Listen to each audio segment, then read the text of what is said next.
There's a post going around stating that Judge Ketanji Brown has confirmed that the executive branch has exhausted all of the SNAP contingency funds.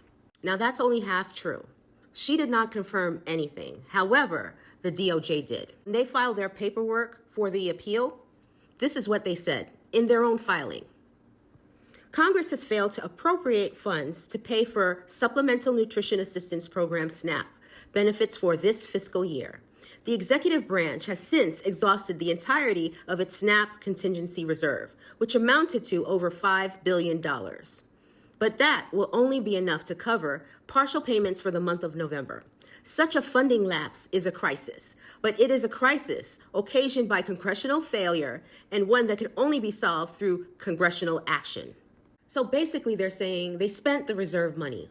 The $5 billion is gone, and they're saying that they spent it before November 1st.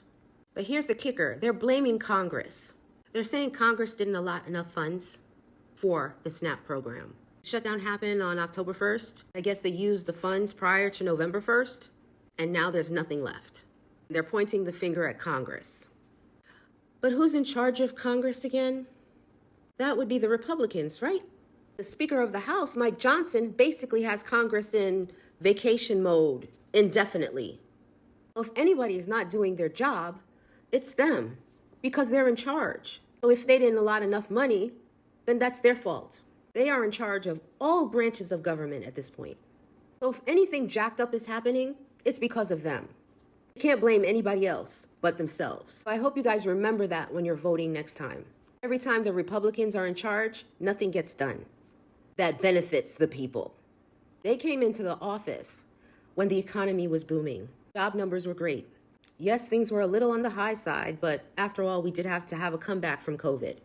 People were working. Now people are not working and things are tripled. Their only agenda is making it easier for the rich.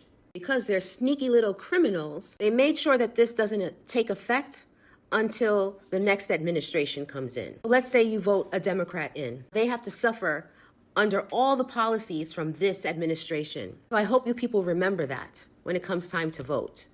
The Republican Party did this to the country. Good job. You ain't nothing but a